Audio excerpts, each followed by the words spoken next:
অসমীয়া জাতিৰ আৱেগ হিয়াৰ সামৰ্থো অসমবাসীৰ প্ৰাণ স্পন্দন স্বৰূপ জুবিন গাৰ্গ ডাঙৰীয়াৰ যি ৰহস্যজনক মৃত্যু, সেই মৃত্যুৰ লগত জড়িত ৰাইজৰ আদালতত ইতিমধ্যেই অভিযুক্ত বুলি চিহ্নিত হোৱা মূল কালপ্ৰিট শ্যামকানু মহন্ত আৰু হৃদায়ত শৰ্মাক আজি অসম আৰক্ষীয়ে জুবিন গাৰ্গ ডাঙৰীয়াৰ আজি 13 দিনৰ যি যোৰহাটত আদ্যশ্ৰাদ্ধ আয়োজন কৰা হৈছে, সেইদিনাই গ্ৰেপ্তাৰ কৰি এটা প্ৰশংসনীয় পদক্ষেপ আচলতে গ্ৰহণ কৰিছে।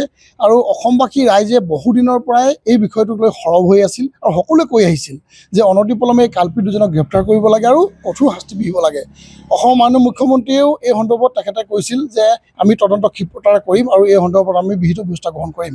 তেখেতে কথা দি কথা ৰাখিলে। মাননীয় মুখ্যমন্ত্ৰী মহোদয়ে অসমবাসী ৰাইজক যি কথা দিছিল যে ইয়াৰ সন্দৰ্ভত তদন্ত কৰা হ'ব আৰু দোষীয়ে কেতিয়াও হাৰি নাযাব, এই বিষয়টো তেখেতে যি প্ৰথমতে উপস্থাপন কৰিছিল সেই সন্দৰ্ভত কথা দি কথা ৰখাৰ বাবে টাইহোম ছাত্ৰসন্থাই আমি কৃতজ্ঞতা জ্ঞাপন কৰিছোঁ। কিন্তু সমান্তৰালভাৱে এটা বিষয় আমি ক'ব লাগিব যে যিহেতু অসমৰ মাননীয় মুখ্যমন্ত্ৰীগৰাকীয়ে গৃহ বিভাগৰ দায়িত্ব লৈ আছে আৰু এই দুজন কালপিতক গ্ৰেপ্তাৰ কৰিয়ে যদি দায়িত্ববিলাক সামৰি নথয়, ক্ষিপ্ৰতাৰে ফাষ্ট ট্ৰেক আদালতত এখেতসকলক বিচাৰ কৰি যাতে কঠোৰ পৰা কঠোৰ শাস্তি দিব পাৰে, তাৰ কাৰণে আমি টাইহোম ছাত্ৰসন্থাই দাবী জনাইছোঁ। আৰু অসম আৰক্ষীৰ প্ৰতি টাইহোম ছাত্ৰসন্থাৰ স্পষ্টকৈ আমি এটা আহ্বান জনাব বিচাৰিছোঁ।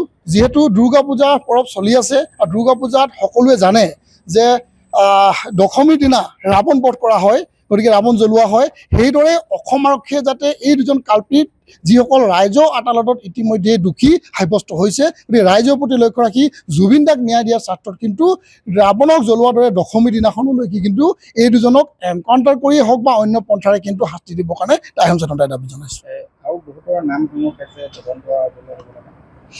এটা কথা স্পষ্ট, টাইহোম ছাত্ৰসন্থাই আমি প্ৰথমতেই কৈছিলোঁ যে এই ঘটনাৰ লগত জড়িত ছিংগাপুৰ অসমীয়া এছ'চিয়েশ্যনৰ যিসকল ব্যক্তি আছে, যিসকলে হাঁহি খিকিন্দালি কৰি সৰুদিনা জুবিন দাৰ মৃত্যুৰ প্ৰাক মুহূৰ্তলৈকে সাঁতোৰ চাই আছিল, তেখেতসকলে ৰং ৰহস্য তেখেতসকলে উপভোগ কৰি আছিল আৰু অন্যান্য সংবাদ মাধ্যমৰ কোনোবা এজন ব্যক্তিৰ নামো ওলাইছে আৰু যিসকল আজি গাৰ্গ নামৰ এজন ব্যক্তি তেখেতসকলৰ সম্বন্ধীয় বুলি কোৱা হৈছে, তেখেতকে ধৰি প্ৰতিজন ব্যক্তি আৰু লগত এই অনুষ্ঠানটোৰ লগত যোৱা প্ৰতিজন ব্যক্তিক কিন্তু তদন্তৰ আওতালৈ আনিব লাগিব। আৰু কেৱল তদন্তৰ আওতালৈ আনি CIDয়ে কেৱল 12 ঘণ্টা সোধ-পোছ কৰি যাতে তেখেতসকলক সন্ধিয়া এৰি নিদিয়ে, কঠোৰৰ পৰা কঠোৰ শাস্তি দিবৰ কাৰণে তেখেতসকলৰ ওপৰত কি ধাৰা লগাব পৰা যায়, তেখেতসকলৰ ভুলবিলাক যে ৰাইজে দেখি আছে, সকলোবিলাক আচলতে ইয়াৰ ওপৰত তদন্ত কৰি কঠোৰ শাস্তি দিয়াৰ ব্যৱস্থা গ্ৰহণ কৰিব লাগে। আৰু ভিডিঅ' ক্লিপবিলাক আমি নিউজ মাধ্যমতে হওক বা ছ'চিয়েল মিডিয়াত দেখিবলৈ পাইছোঁ, টুকুৰা টুকুৰকৈ কোনোবা এৰি আছে।